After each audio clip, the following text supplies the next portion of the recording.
Hello dear students, the Nation Institute में आपका स्वागत है। तो चलिए आज हम लोग पढ़ते हैं मापन का अंतिम टॉपिक निरपेक्ष, सापेक्ष एवं प्रेशर त्रुटि। ठीक है, तो इसमें हम लोग आज निरपेक्ष त्रुटि क्या होती है, सापेक्ष त्रुटि क्या होती है और प्रेशर त्रुटि क्या होती है, इसका अध्ययन करेंगे। सबसे पहले तो जान लीजिए निरपेक्ष त्रुटि क्या होती है। तो निरपेक्ष का मतलब होता है कि जो किसी के सापेक्ष न हो। ठीक है, और त्रुटि का मतलब क्या होता है, जैसे हम त्रुटि का मतलब गलती। तो जैसे मान लीजिए हम कोई कह रहा है कि एक मापित राशि के वास्तविक मान और प्रेक्षित मान के अंतर को हम उस प्रेक्षण की निरपेक्ष त्रुटि कहते हैं। यानी किसके किसके अंतर को, वास्तविक मान और प्रेक्षित मान। अब कहेंगे कि सर जी ये अंतर कैसे आता है। तो देखिए वास्तविक मान जो होता है वह तो किसी मापित राशि का वास्तविक मान फिक्स होता है, वो बदलता नहीं है। लेकिन जब हम मापन करते हैं, जब हम प्रेक्षण करते हैं, तो ये जो प्रेक्षित मान आता है यह एग्जैक्ट इतना नहीं आ पाता है। उसमें हम लोग मापन करते समय थोड़ी बहुत गलती कर देते हैं। तो यह प्रेक्षित मान या तो वास्तविक मान से थोड़ा सा अधिक आ जाता है या थोड़ा सा कम आ जाता है। तो जितना अधिक आ जाता है या जितना कम आ जाता है, यानी इन दोनों का अंतर ही क्या कहलाता है, निरपेक्ष त्रुटि कहलाता है। जैसे मान लीजिए अगर आप कोई जी का मान है 9.8 मीटर पर सेकेंड स्क्वायर और ये वास्तविक मान है, और आप निकाल दिए जी का मान 9.9 मीटर पर सेकेंड स्क्वायर। समझ में आ रहा है ना। तो ये दोनों का जो 0.1 का अंतर आया है ये क्या है, वास्तविक मान है। और ये जो आप निकाले हो, जो मापन करके निकाले हो, प्रेक्षण करके निकाले हो, ये प्रेक्षित मान है। तो ये गलती कितने की हुई, 0.1 की गलती हुई, 0.1 मीटर पर सेकेंड स्क्वायर की गलती हुई। तो यही गलती जो आएगी 0.1 मीटर पर सेकेंड स्क्वायर की, यही गलती क्या कहलाएगी, ये गलती कहलाएगी निरपेक्ष त्रुटि। ठीक है, तो अगर आपसे कोई पूछे निरपेक्ष त्रुटि से आप क्या समझते हैं, तो कहेंगे कि किसी मापन में वास्तविक मान और प्रेक्षित मान के अंतर को ही हम उस प्रेक्षण की निरपेक्ष त्रुटि कहते हैं। तो ठीक है, एक मापित राशि के वास्तविक मान और कौन से, प्रेक्षित मान। वास्तविक मान जो एग्जैक्ट मान उसका होता है, ठीक है, और प्रेक्षित मान जो हम लोग प्रेक्षण करके या मापन करके क्या करते हैं, निकालते हैं, वह प्रेक्षित मान होता है। तो इन दोनों का जो अंतर होता है, डिफरेंस होता है, वही निरपेक्ष त्रुटि कहलाता है। अगर हम इसको गणितीय रूप में लिखें, निरपेक्ष त्रुटि बराबर वास्तविक मान डिफरेंस प्रेक्षित मान। यानी अगर वास्तविक मान ज्यादा रहेगा तो प्रेक्षित मान से, तो इसमें से वास्तविक मान में से प्रेक्षित मान को घटा देंगे, और अगर प्रेक्षित मान ज्यादा रहेगा वास्तविक मान से, तो प्रेक्षित मान में से वास्तविक मान को क्या कर देंगे, घटा देंगे। ये माइनस का चिन्ह नहीं है, ये डिफरेंस का चिन्ह है। इन दोनों में जो ज्यादा रहेगा उसमें से कम वाले को क्या करना है, घटाना है। कभी कभी वास्तविक मान से प्रेक्षित मान ज्यादा आ जाता है, तो प्रेक्षित मान से वास्तविक मान को घटा करके हम निरपेक्ष त्रुटि क्या कर लेंगे, ज्ञात कर लेंगे। और कभी कभी वास्तविक मान से प्रेक्षित मान कम आ जाता है, तो उस कंडीशन में वास्तविक मान में से प्रेक्षित मान को क्या कर देंगे, घटा देंगे और निरपेक्ष त्रुटि निकाल लेंगे। ठीक है, तो अब आप लोग को समझ में आ गया होगा निरपेक्ष त्रुटि क्या होती है। ठीक है, अब बात आती है माध्य औसत निरपेक्ष त्रुटि। देखिए हम जब कोई भी प्रेक्षण करते हैं तो त्रुटियों को कम करने के लिए हम प्रेक्षण को एक बार से ज्यादा बार करते हैं। क्या करते हैं, एक बार से अधिक बार करते हैं। मान लो कभी कभी हम अगर ये कई बार करके प्रैक्टिकल करके, एक बार प्रैक्टिकल करके मापन करके हम छोड़ दें, हो सकता है उस बार ज्यादा त्रुटि हुई हो। ठीक है, तो इसी नाते हम एक से अधिक बार प्रेक्षण करते हैं और उन सभी त्रुटियों को जोड़ करके जितने प्रेक्षण किए रहते हैं उन सभी त्रुटियों को, निरपेक्ष त्रुटियों को जोड़ करके उनका हम माध्य निकाल लेते हैं। यानी मान लो आप 5 प्रेक्षण किए हो तो पांचों में निरपेक्ष त्रुटि निकलेगी कि नहीं निकलेगी, तो 5 गो निरपेक्ष त्रुटि निकलेगी। उन 5 निरपेक्ष त्रुटियों को जोड़ करके 5 से क्या कर देंगे, भाग दे देंगे, तो निरपेक्ष त्रुटियों का समांतर माध्य आपको मिल जाएगा। ठीक है ना। तो वही कह रहा है कि माध्य या औसत निरपेक्ष त्रुटि क्या होती है। ठीक है, तो कह रहा है विभिन्न प्रेक्षणों के निरपेक्ष त्रुटियों का समांतर माध्य ही माध्य निरपेक्ष त्रुटि कहलाती है। यानी जब हम प्रयोग में या प्रेक्षण में हम कई प्रेक्षण लेते हैं, उन सभी प्रेक्षणों की निरपेक्ष त्रुटियों को जोड़ करके और हम जितना प्रेक्षण लिए हैं उन प्रेक्षणों की संख्या से भाग दे देते हैं, तो त्रुटियों का एक एवरेज त्रुटि निकल जाता है, औसत निरपेक्ष त्रुटि निकल जाता है। अब चूंकि ये औसत, इसको औसत भी बोल सकते हैं, माध्य निरपेक्ष त्रुटि भी बोल सकते हैं। क्या है माध्य औसत निरपेक्ष त्रुटि? अब माध्य निकाल रहे हो, औसत निकाल रहे हो, तो जाहिर सी बात है कि निरपेक्ष त्रुटियों का औसत निकालना है, तो सभी निरपेक्ष त्रुटियों को जोड़ करके और जितनी त्रुटियां हैं उससे जितने प्रेक्षण लिए हैं उसकी संख्या से हम क्या कर देंगे, भाग दे देंगे। ठीक है, तभी ना औसत निकलेगा। जैसे दो चीज का औसत निकालते हो तो दोनों को जोड़ करके हम क्या कर देते हैं, दो से भाग दे देते हैं। ठीक है, या औसत निकाले चाहे माध्य निकाले, बात वही है। ठीक है, जैसे मान लो एक आदमी है, वो कह रहा है कि हम किसी सामान का 10 रुपया लेंगे, जबकि अगला कह रहा है कि नहीं जो है इस सामान का जो है हम केवल 8 रुपया देंगे। तो अब समस्या आ गई, तो हम क्या करेंगे? तो वहां पर हम करते हैं कि बीच का माध्य ले लेते हैं और कहते हैं कि चलो ठीक है, दोनों को जोड़ लो, 10 और 8 18, उसमें 2 से डिवाइड कर दो तो 9 आएगा। यानी 9 एक ऐसी संख्या है जो 10 और 8 के बीच में है, तो माध्य उसका कितना आ गया, 9। तो जो भी सौदा का देन लेन होता है तो 1 रुपया ये बढ़ जाते हैं, वो 1 रुपया घट जाते हैं, और इस तरह से 9 रुपये पर बात हो जाती है। तो माध्य का मतलब बीच में। ठीक है ना। तो हम बीच की बात क्यों कर रहे हैं, माध्य की बात क्यों कर रहे हैं? देखिए, माध्य निरपेक्ष त्रुटि हम इसीलिए निकालते हैं कि कभी त्रुटि ज्यादा आ जाती है प्रेक्षण करते समय और कभी त्रुटि कम आ जाती है। तो न हम ज्यादा त्रुटि लेते हैं और न ही हम एकदम बिल्कुल कम त्रुटि लेते हैं, हम उसका एवरेज निकाल देते हैं कि इतना गलती सभी प्रेक्षणों में मिला करके हुई है। ठीक है ना। तो ये माध्य या औसत निरपेक्ष त्रुटि क्या है? विभिन्न प्रेक्षणों, कितने प्रेक्षणों? विभिन्न प्रेक्षणों, 10 प्रेक्षण, 5 प्रेक्षण, 20 प्रेक्षण, विभिन्न प्रेक्षणों के निरपेक्ष त्रुटियों का समांतर माध्य। अब जानते हैं समांतर माध्य का मतलब होता है सभी को जोड़ करके जितनी संख्या उससे भाग दे दो, तो समांतर माध्य ही माध्य निरपेक्ष त्रुटि कहलाती है। ठीक है, जैसे मान लीजिए हमको माध्य निरपेक्ष त्रुटि निकालनी है, तो इसको डेल्टा ए बार से डिनोट करते हैं। ठीक है, बार का मतलब औसत होता है, यहाँ डेल्टा ए का मतलब निरपेक्ष त्रुटि है, और बार लग गया तो ये क्या है, औसत निरपेक्ष त्रुटि या माध्य निरपेक्ष त्रुटि हो गया। ठीक है, तो अब अगर मान लीजिए हमको माध्य निरपेक्ष त्रुटि निकालनी है और हम n बार प्रेक्षण लिए हैं, तो पहले माध्य निरपेक्ष त्रुटि डेल्टा A1 को, दूसरी माध्य निरपेक्ष त्रुटि डेल्टा A2 को, तीसरी माध्य निरपेक्ष त्रुटि डेल्टा A3 को, सबको जोड़ लेंगे डेल्टा n तक चले जाएंगे, और सबको जोड़ करके चूंकि इन सब की संख्या कितनी थी, n थी, तो n से हम क्या कर देंगे, डिवाइड कर देंगे।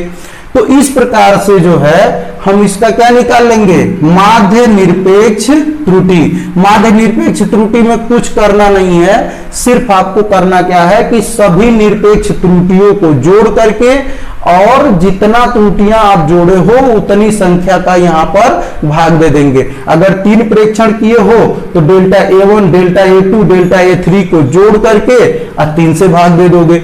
5 गो है तो 5 को जोड़ करके 5 से भाग दे दोगे। 10 गो है तो 10 को जोड़ करके 10 से भाग दोगे। n है तो n को जोड़ करके n से भाग दे देंगे। ठीक है, तो इस तरीके से जो है हम माध्य निरपेक्ष त्रुटि निकाल लेते हैं। औसत या माध्य निरपेक्ष त्रुटि निकल जाती है। क्या है माध्य निरपेक्ष त्रुटि? विभिन्न प्रेक्षणों के या एक से अधिक प्रेक्षणों के निरपेक्ष त्रुटियों का समांतर माध्य ही क्या कहलाता है, माध्य निरपेक्ष त्रुटि कहलाता है। चलिए तो आ जाते हैं हम लोग सापेक्ष अथवा भिन्नात्मक त्रुटि। ये बहुत अच्छा टॉपिक है, सापेक्ष अथवा भिन्नात्मक त्रुटि। सापेक्ष क्या होता है? सापेक्ष का मतलब कि किसी से हम इसकी तुलना करते हैं। और जानते हैं अगर हमको किसी से किसी की तुलना करना है तो हम भाग देते हैं। जैसे मान लीजिए राम के पास 10 रुपए है और श्याम के पास 20 रुपए है, तो अगर हम पूछें कि श्याम के पास राम के पास से कितने पैसे अधिक हैं, या जैसे मान लीजिए राम के पास 10 रुपए और श्याम के पास 20 रुपए है, किसके पास ज्यादा है भाई? श्याम के पास ज्यादा है। कितना ज्यादा है? दुगुना है राम का। कैसे पता चला? श्याम दुगुना है, 20 रुपया है, राम 10 रुपया है, तो राम का दुगुना है श्याम। कैसे दुगुना पता चला? जब हम 20 में 10 का भाग दिए, यानी श्याम के पैसे में राम के पैसे का भाग दिए, तो पता चल गया कि जो श्याम है वह राम के सापेक्ष, ठीक है, कितना गुना है? 2 गुना है। कितना गुना? 2 गुना है। समझ में आया? तो जिसके सापेक्ष हमको कोई कैलकुलेशन करनी है, तो जिसके सापेक्ष करनी है उसी का हम क्या कर देते हैं? भाग दे देते हैं। ठीक है, तो जैसे राम के सापेक्ष श्याम कितना गुना है, तो श्याम बटे राम का पैसा, श्याम का पैसा बटे राम का पैसा 2 गुना ज्यादा है। अगर मान लो राम 10 रुपया रहता, श्याम 50 रुपया रहता, तो श्याम राम के सापेक्ष कितना गुना है? तो श्याम का पैसा 50 रुपया और बटे 10 रुपया, तो ये 5 गुना ज्यादा हो जाता। ठीक ना? अब देखिए बात आती है कि सापेक्ष का मतलब क्या होता है, कि किसी के सापेक्ष कितना गुना कोई चीज है, और जिसके सापेक्ष हम निकालते हैं उसका भाग देंगे तभी तो पता चलेगा कि कितना गुना है। तो यहां पर जो सापेक्ष अथवा भिन्नात्मक, और देखिए इसका भिन्नात्मक त्रुटि भी नाम है, क्योंकि इसमें भिन्न है, भाग देते हैं तो भिन्न आता है, तो इस नाते इसको भिन्नात्मक त्रुटि भी कहते हैं और सापेक्ष त्रुटि भी कहते हैं। अब बात आती है कि सापेक्ष या भिन्नात्मक त्रुटि क्या होती है। तो देखिए किसी भौतिक राशि के विभिन्न प्रेक्षणों की माध्य निरपेक्ष त्रुटि, और माध्य निरपेक्ष त्रुटि है तो वह एक प्रेक्षण की तो होगी नहीं। अभी आप पढ़े हो कि माध्य निरपेक्ष त्रुटि विभिन्न प्रेक्षणों की त्रुटियों का समांतर माध्य होती है, तो वही हमने लिखा है कि किसी भौतिक राशि के विभिन्न प्रेक्षणों की माध्य निरपेक्ष त्रुटि, कौन सी? माध्य निरपेक्ष त्रुटि डेल्टा ए, और उस राशि के वास्तविक मान यानी ए। ठीक है ना? ठीक है, माध्य निरपेक्ष त्रुटि और भौतिक राशि के वास्तविक मान के अनुपात को हम क्या कहते हैं? सापेक्ष अथवा भिन्नात्मक त्रुटि कहते हैं। यानी वास्तविक मान के सापेक्ष कोई भौतिक राशि में कितनी माध्य निरपेक्ष त्रुटि हुई है, वही भिन्नात्मक त्रुटि कहलाती है। इसको आर से प्रदर्शित करते हैं। कहेंगे कि आर से ही क्यों प्रदर्शित करते हैं? नाम है इसका भिन्नात्मक त्रुटि, रेशनल इरर। तो रेशनल इरर में आर जो शब्द है, इसका रेशनल का पहला शब्द, इसको आर से प्रेजेंट करते हैं। ठीक है, फिर एक बार ध्यान से समझिए, विभिन्न प्रेक्षणों की माध्य निरपेक्ष त्रुटि, किसी भौतिक राशि के विभिन्न प्रेक्षणों की माध्य निरपेक्ष त्रुटि डेल्टा ए।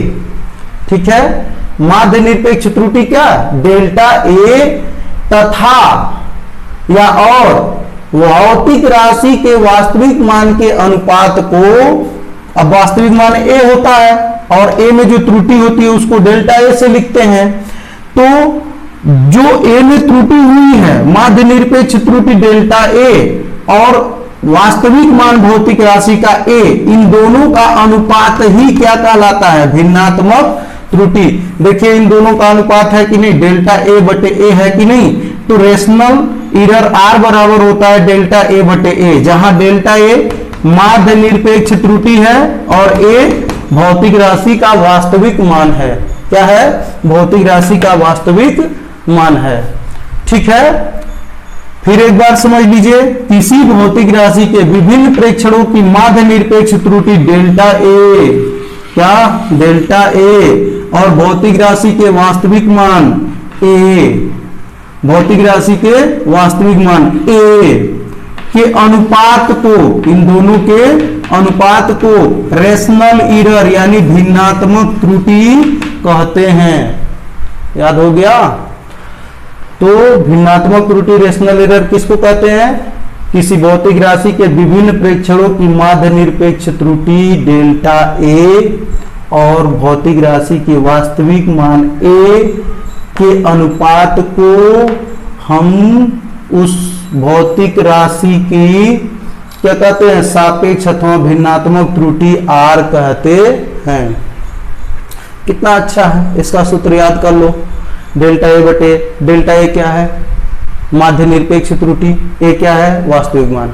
अब सीधे कर दो, विभिन्न प्रेक्षणों की माध्य निरपेक्ष त्रुटि और भौतिक राशि के वास्तविक मान के अनुपात को हम क्या कहते हैं? भिन्नात्मक त्रुटि कहते हैं। यानी सूत्र से ही आप परिभाषा बना सकते हो, और ऐसे तमाम परिभाषाएं आपको मिलेंगी भौतिक विज्ञान में, जिसमें मैं आपको सूत्र के सहायता से ही परिभाषाओं को बनाने के लिए बताऊंगा, और आप खुद जो है सूत्र के सहायता से परिभाषाएं बना करके स्वयं लिख लेंगे।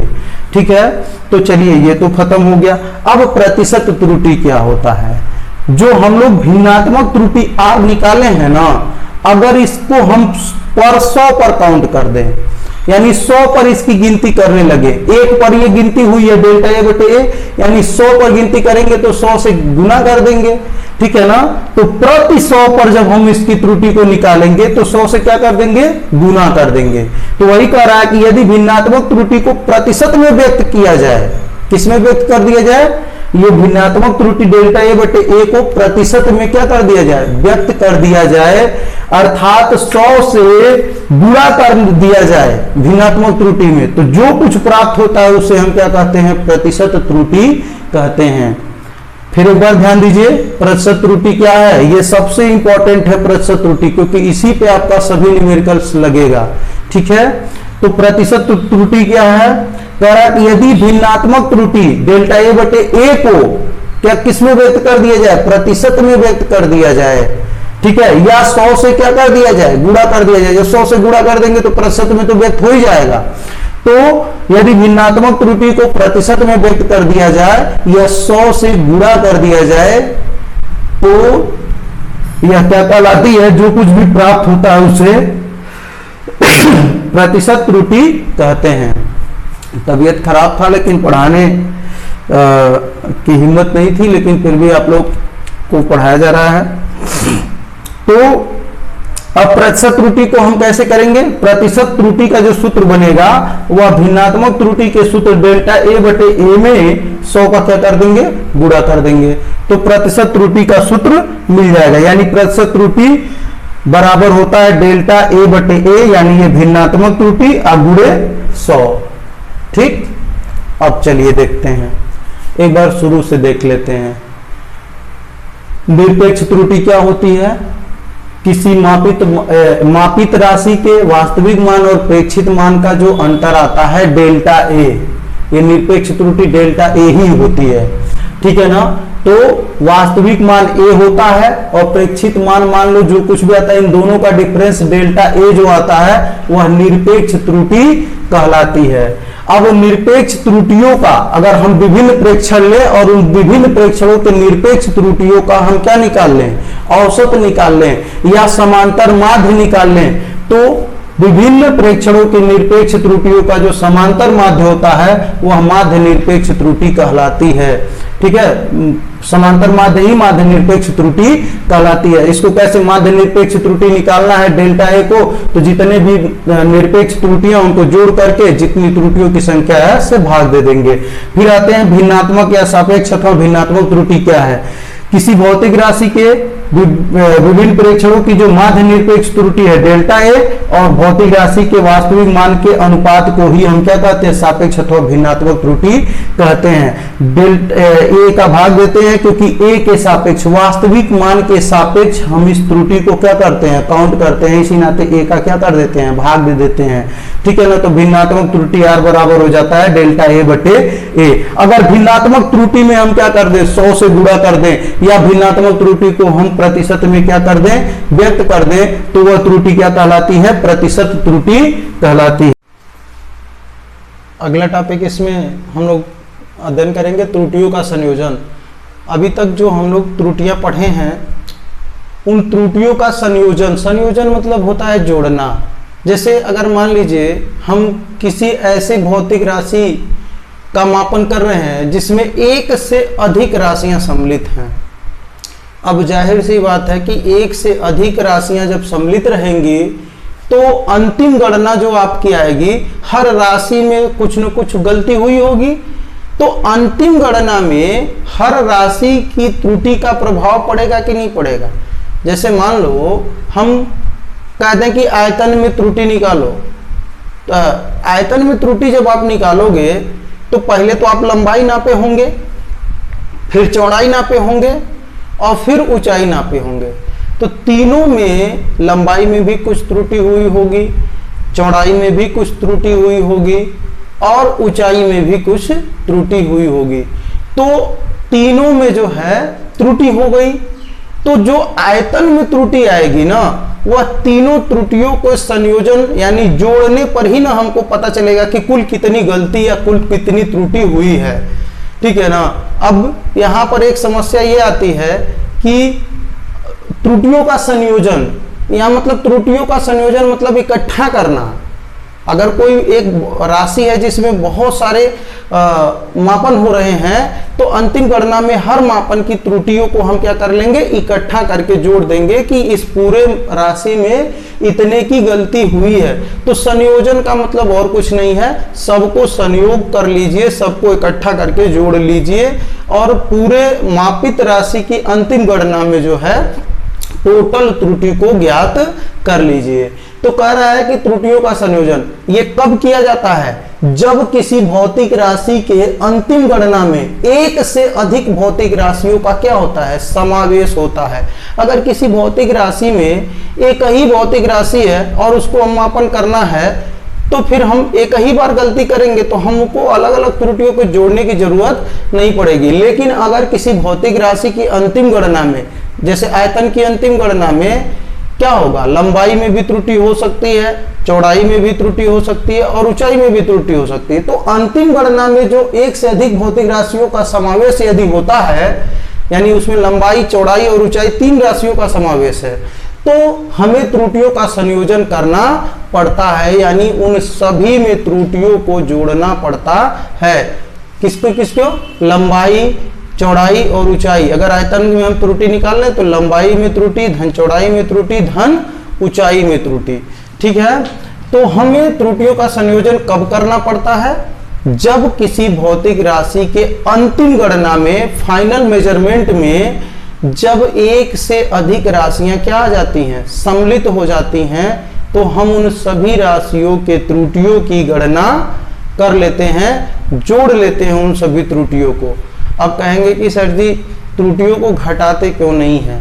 देखो, गलती हमेशा, एक गलती दूसरे गलती, अगर मान लो आप एक गलती किए और फिर दूसरी गलती किए, तो क्या एक गलती दूसरी गलती को कम कर सकती है? नहीं ना। आप तो गलती पे गलती कर रहे हो तो सारी गलतियों को जोड़ा जाएगा ना, तो गलती को कभी घटाया नहीं जा सकता। एक गलती से दूसरी गलती को कभी घटा नहीं सकते। जब एक गलती कर रहे हैं और दूसरी कर रहे हैं तो दोनों गलतियों को हमेशा क्या होगा, संयोजन होगा, जोड़ होगा।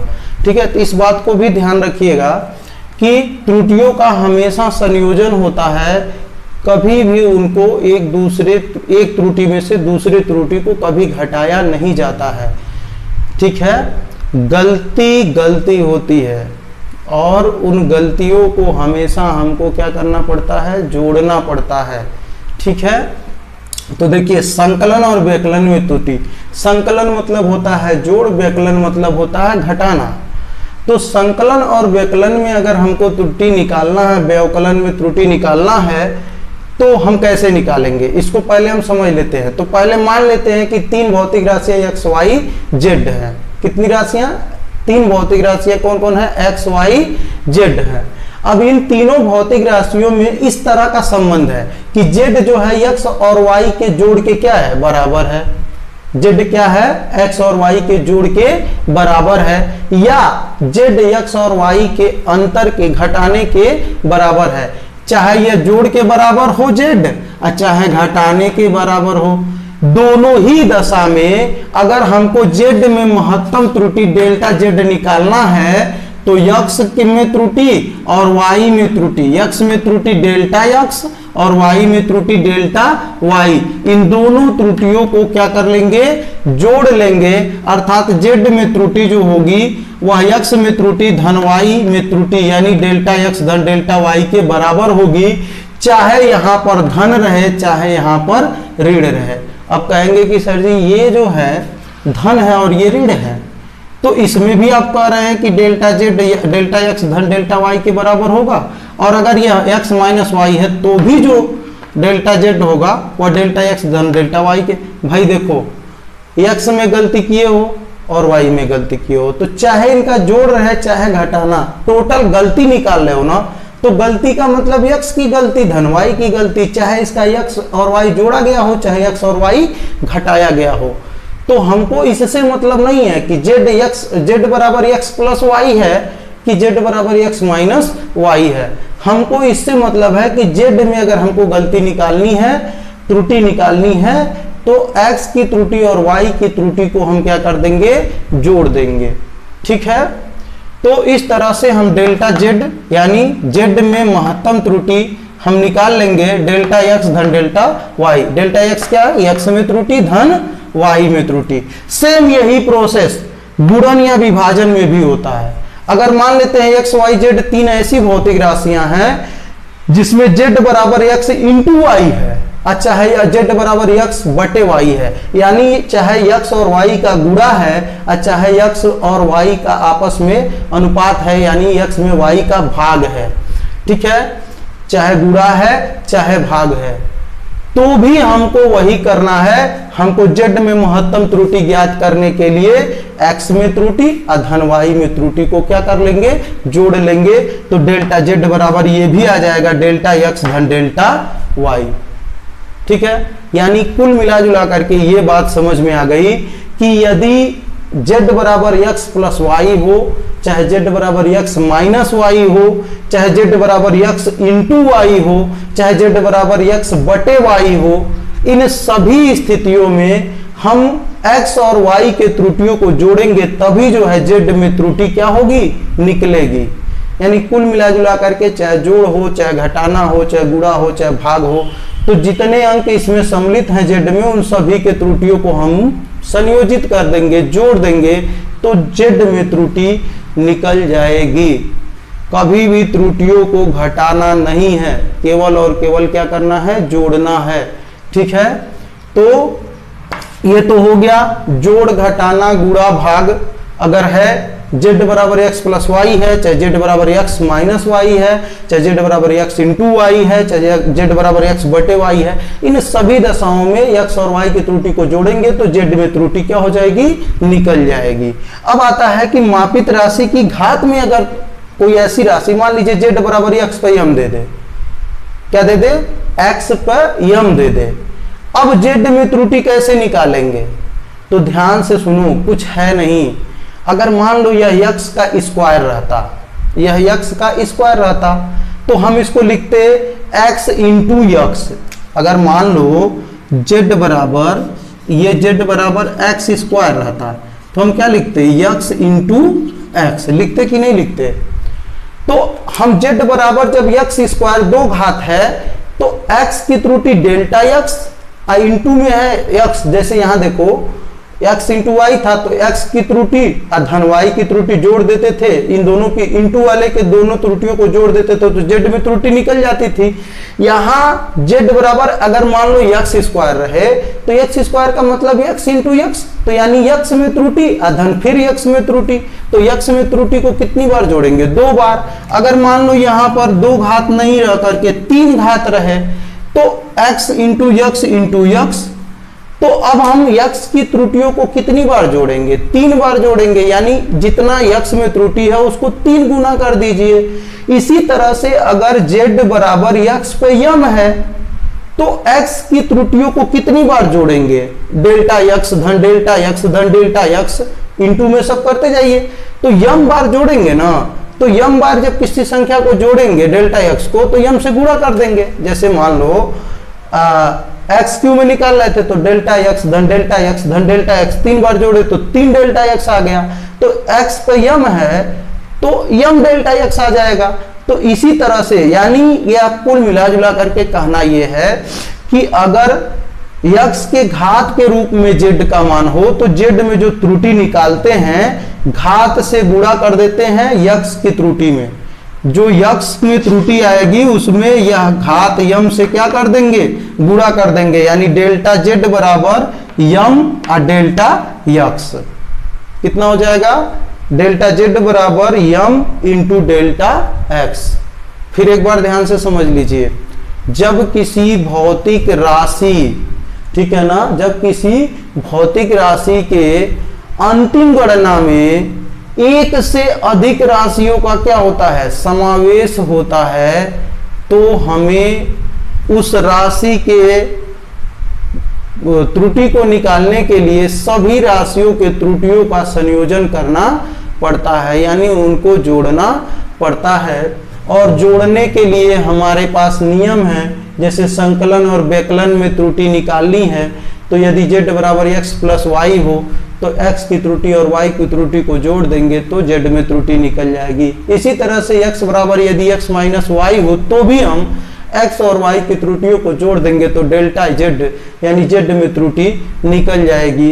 यदि अगर गुणन और विभाजन की बात कर रहा है तो z बराबर x इंटू वाई हो चाहे z बराबर x बटे वाई हो, तो इन दोनों ही स्थितियों में हम ये केवल देखेंगे कि कितनी संख्याएं हैं, यहाँ पर कितनी राशियां हैं, उन सभी की त्रुटियों को हम क्या कर देंगे, जोड़ देंगे। अगर घात के रूप में है तो ये जितना घात है समझ लीजिए उतना बार गुणा है, तो सबके त्रुटियों को अलग अलग जोड़ेंगे तो उतना गुना हो जाएगा ना। अगर यम घात है तो इसका मतलब यक्स गुणे यक्स यम बार है, तो यक्स की त्रुटि डेल्टा यक्स होती है और डेल्टा यक्स सबकी त्रुटियों को यम बार निकालेंगे तो यानी यम गुणे डेल्टा यक्स नहीं हो जाएगा, तो ये जेड में त्रुटि यम गुणे डेल्टा एक्स हो जाएगा।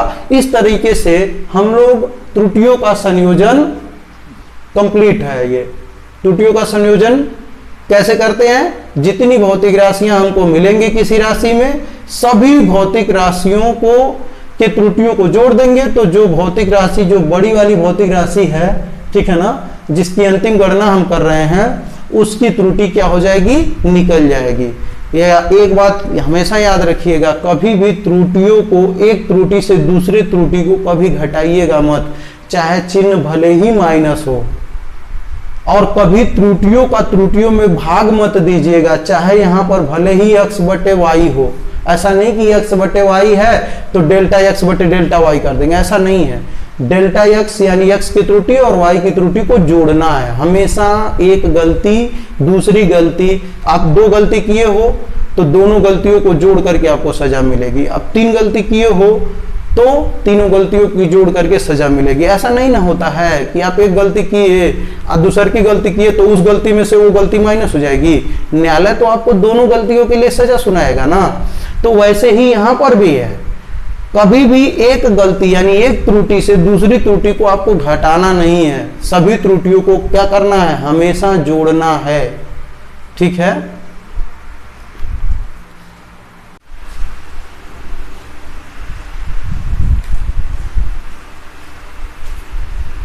हम लोग का नेक्स्ट टॉपिक है सार्थक अंक। ठीक है, ये हम लोग का अंतिम टॉपिक है मापन का। तो चलिए हम लोग देखते हैं कि सार्थक अंक क्या होता है। देखो, मापन में दो तरीके के अंक होते हैं, एक सार्थक अंक होते हैं और एक निरर्थक अंक होते हैं।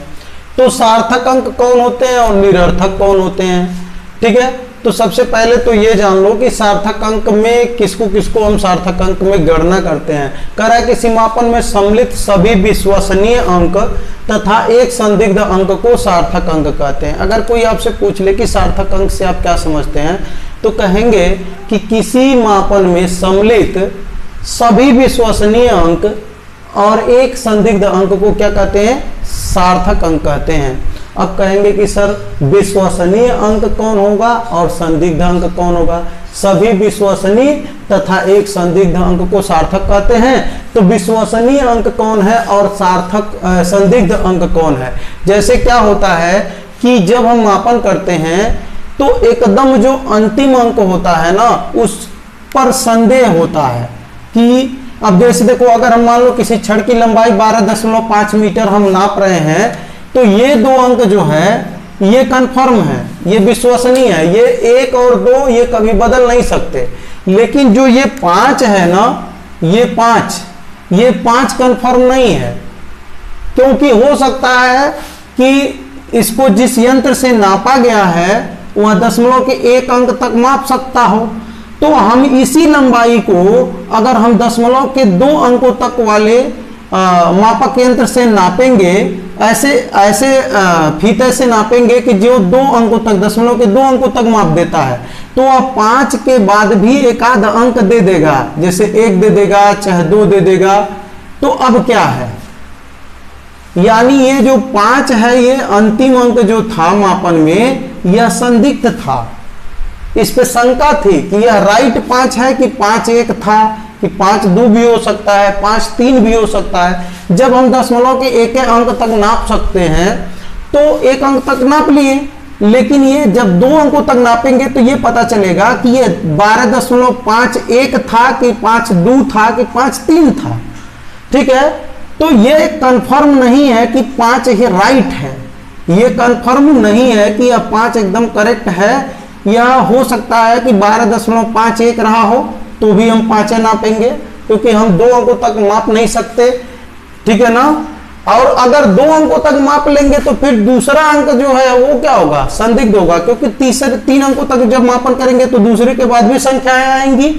तो इस तरीके से किसी माप में, ठीक है, अंतिम अंक जो होता है वही क्या होता है, संदिग्ध अंक होता है। किसी माप में अंतिम अंक जो होता है वो क्या होता है, संदिग्ध अंक होता है। बाकी जो पहले के अंक होते हैं ये सब विश्वसनीय अंक होते हैं, यानी इस पर आप विश्वास कर सकते हैं कि यह 12 मीटर पक्का है। अब 0.5 मीटर है कि 0.51 मीटर है कि 0.52 मीटर है, इसमें शंका है। क्यों? क्योंकि हम ऐसे यंत्र से इसको नापे हैं कि जो दशमलव के 1 ही अंक तक क्या कर सकता है, नाप सकता है। तो यहां पर ये इस पर शंका बन गई, तो जब इस पर शंका बन गई तो ये क्या हो गया, संदिग्ध अंक हो गया। तो अब कहेंगे कि भाई ये संदिग्ध अंक हो गया और ये विश्वसनीय अंक हो गया, तो फिर इसमें सार्थक अंक कितने होंगे? तो भैया सभी विश्वसनीय अंक और एक संदिग्ध अंक को ही हम क्या कहते हैं, सार्थक अंक कहते हैं। तो इसमें जो है 12.5 में कितने संदिग्ध हैं, एक संदिग्ध है, हमको एक ही संदिग्ध चाहिए, और कितने विश्वसनीय अंक हैं, 2 विश्वसनीय अंक हैं। तो सार्थक अंक जो कितने होंगे, 3 हो जाएंगे। इसी में हमने लिखा है कि किसी छड़ की लंबाई 12.5 मीटर मापी गई है, तो अंक 1 और 2 की सार्थकता के विषय में कोई संदेह नहीं है। ये एकदम संदेह नहीं है कि 1-2 से ज्यादा या कम नहीं हो सकता। परंतु जो 0.5 है, परंतु अंक जो 5 है, परंतु अंक 5 क्या है, यहाँ पे देखिए 5 लिखना भूल गए थे आप लोग, इसको लिख लीजिएगा नोट बनाते समय। तो परंतु जो अंक 5 है वो क्या है, संदिग्ध है। तो मापन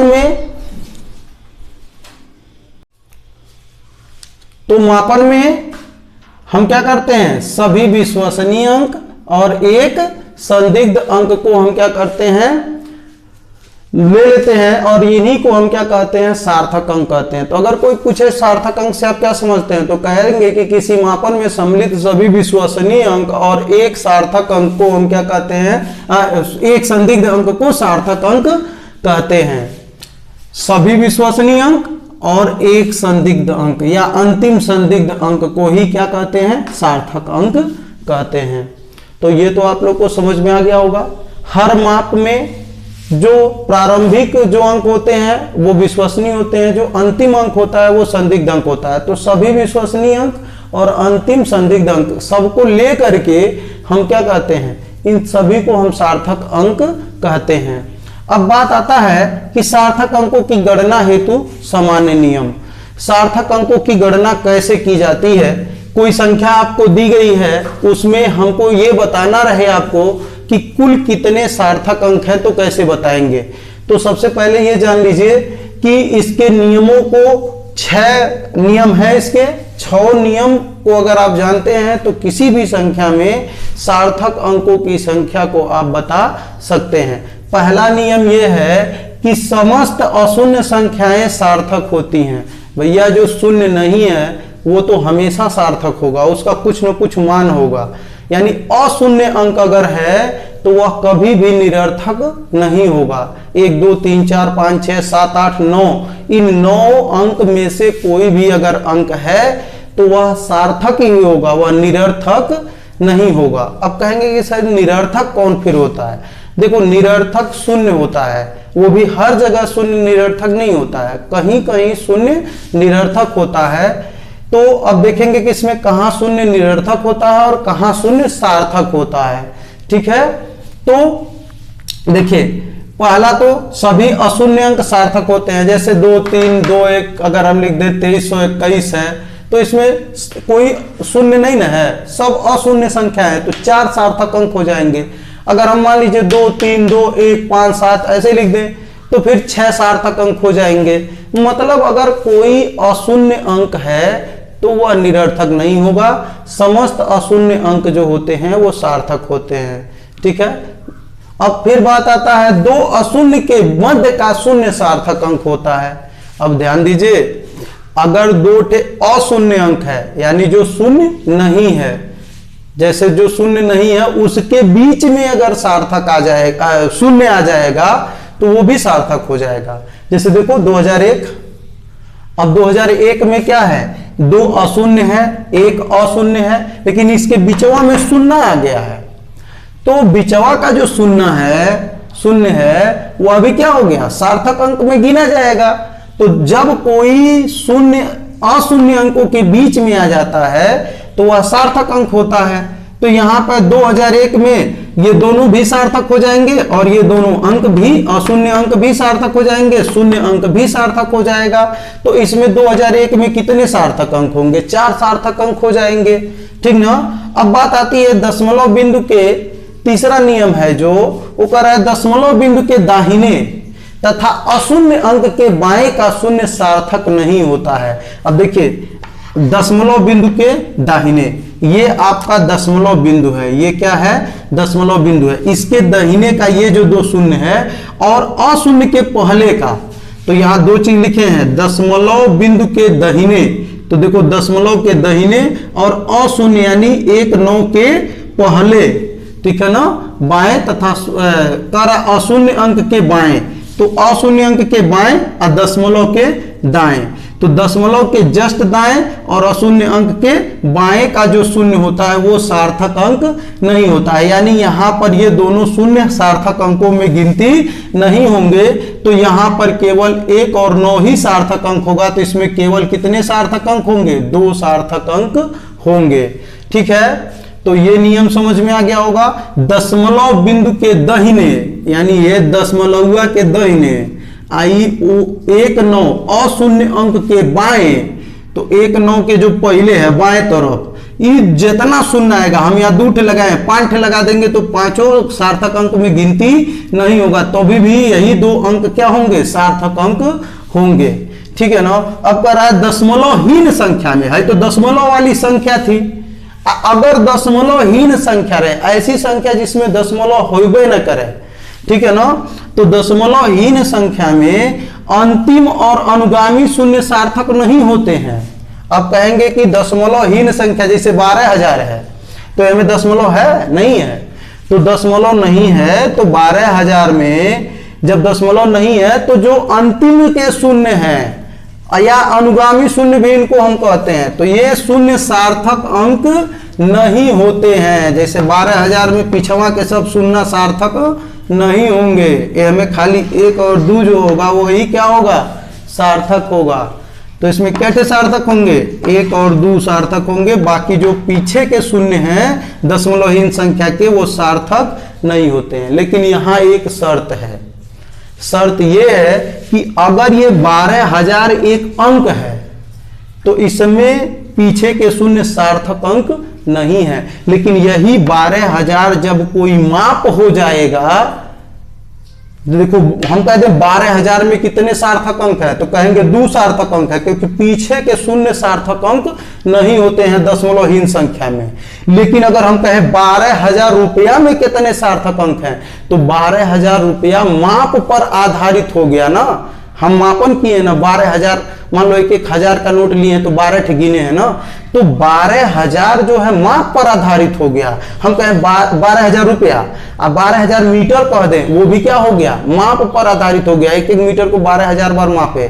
तो इसमें जो ये शून्य होता है यह सार्थक होता है। अब तुम ही सोचो भाई कि 12,000 रुपया में अगर हम इसको निरर्थक मान लें तो 12 रुपया नहीं हो जाएगा, तो है 12 रुपया 12,000 में अंतर नहीं है, तो 12,000 और 12 रुपया में बहुत अंतर है। तो यहाँ पे जो अगर ये पीछे कुछ लिख दिया, मतलब रुपया लिख दिया, मीटर लिख दिया, सेंटीमीटर लिख दिया, कुछ और लिख दिया, यानी माप पर आधारित अगर है, तो पीछे का जो अनुगामी शून्य है, ठीक है ना, तो वह भी सार्थक अंक होता है। लेकिन केवल अंक की अगर हम बात करेंगे 12,000 में, तो 12,000 में क्या सार्थक अंक, 2 सार्थक अंक। 12,000 रुपया में क्या सार्थक अंक, तो 12,000 में पीछुओं का सार्थक माना जाएगा, तो 5 सार्थक अंक हो जाएंगे 12,000 रुपया में। अब 12,000 मीटर में भी कितने सार्थक अंक हो जाएंगे, 5। इसी तरह से 12,000 सेंटीमीटर रहेगा, यानी पीछे कुछ लिखा हो, यानी यह किसी चीज का मापन किया गया हो, तो उसमें पीछे के अनुगामी शून्य भी सार्थक अंक होते हैं। क्योंकि अगर इसमें आप सार्थक अंक नहीं लोगे तो इसको हटा दोगे तो ये 12 रुपया हो जाएगा, और 12,000 रुपया में और 12 रुपया में बहुत अंतर होता है, ठीक है ना। तो यही तरह से 5 ठे शून्य लगाया रहेगा, 10 ठे शून्य लगाया रहेगा, पीछे रुपया लिखा रहेगा, तो पीछे का शून्य सार्थक नहीं लेंगे, सार्थक लेंगे ना, नहीं लेंगे तो फिर 12 रुपया ले लेंगे, तो ये तो गलत हो जाएगा। लेकिन अगर केवल अंक की बात करें कि 12,000 में बताओ तो कितने सार्थक, केवल 2 सार्थक है, पीछे का शून्य सार्थक नहीं। पूछे 10,000 में तो केवल 1 सार्थक, क्योंकि पीछे का जितना शून्य, चारों शून्य सब निरर्थक हो जाएगा। तो वही दशमलवहीन संख्या के अंतिम तथा अनुगामी शून्य सार्थक नहीं होते हैं, लेकिन वह केवल अंकों में देखा जाएगा तब जब हम किसी माप पर आधारित संख्या लेते हैं, जैसे 12,000 रुपया, 12,000 मीटर, 12,000 किलोमीटर, तो पीछे कुछ भी माप अगर दिया रहेगा, मात्रक दिया रहेगा, यानी ये माप पर आधारित रहेगा, तो फिर पीछे के शून्य भी सार्थक अंक होंगे। फिर आता है दशमलव वाली संख्या के अनुगामी शून्य सार्थक होते हैं, ठीक है। अब देखो दशमलवहीन संख्या के अंतिम या अनुगामी शून्य सार्थक नहीं होते हैं, लेकिन दशमलव वाली में सार्थक होते हैं। दोनों एक दूसरे के विपरीत हैं। दशमलव वाली संख्या में अनुगामी शून्य सार्थक होते हैं, यानी दशमलव के बाद जैसे 3.5 के बाद 0.02 दिया है ना, तो योग गिना आएगा, यानी इसमें 2 ये हैं और 2 ये, 4 सार्थक अंक हैं। इसमें पीछवा का शून्य दशमलव वाली संख्या में पीछे का शून्य यानी अनुगामी शून्य गिना जाता है, सार्थक होता है। और दशमलवहीन संख्या में सार्थक नहीं होता है, लेकिन अगर दशमलवहीन संख्या में भी अगर माप पर आधारित है तो सार्थक होता है। तो दशमलव वाली संख्या में पीछे का शून्य यानी अनुगामी शून्य क्या होता है, सार्थक होता है। जैसे 3.500 है तो इनमें 0 भी गिना जाएगा, तो 3.500 में 4 सार्थक अंक हो जाएंगे। अब बात आता है कि किसी समीकरण के गुणक या विभाजी कारक। गुणक मतलब अगर कोई समीकरण है उसमें किसी संख्या से गुणा हुआ है। विभाजी कारक का मतलब यदि कोई समीकरण है उसमें किसी संख्या से भाग हुआ है तो वह विभाजी कारक कहलाएगा, गुणा हुआ है तो गुणक कहलाएगा।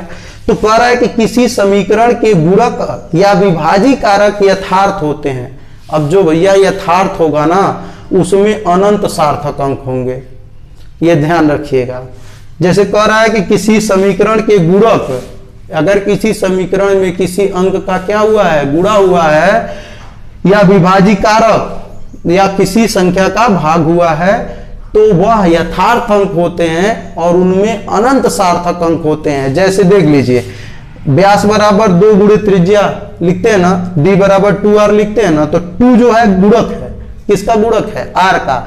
तो r में 2 का गुणा हुआ तो 2 गुणक है। लेकिन r बराबर s बटे 2 पाई में s में 2 का क्या हुआ, भाग हुआ है। तो 2 जो है विभाज्य कारक है, तो यहाँ 2 गुणक है और यहाँ 2 विभाज्य कारक है। तो इन दोनों ही, चाहे गुणक हो चाहे विभाज्य कारक हो, इन दोनों ही अवस्था में 2 एक क्या है, यथार्थ संख्या है। और इसे हम 2.0 भी लिख सकते हैं, आवश्यकता अनुसार 2.20 लिख सकते हैं, 2.30 लिख सकते हैं।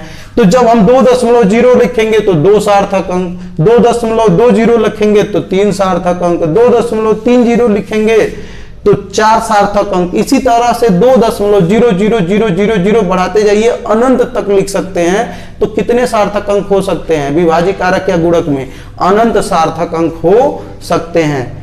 गुणक, किसी समीकरण के गुणक या विभाज्य कारक में जो अंक होता है वह यथार्थ होता है और उसमें अनंत सार्थक अंक होते हैं। ठीक है, इसी के साथ ये आप लोगों का चैप्टर खत्म होता है और इसका जल्द ही आप लोगों को इसका पूरा न्यूमेरिकल्स लगाया जाएगा और लगा करके वीडियो उसकी डाली जाएगी। आप लोग आगे की वीडियो को देखने के लिए चैनल को सब्सक्राइब कर लें और मेहनत किया जा रहा है, आपके लिए मेहनत किया जा रहा है, तो वीडियो को देखते समय लाइक कर दीजिए। आपसे यही उम्मीद और आशा है। धन्यवाद।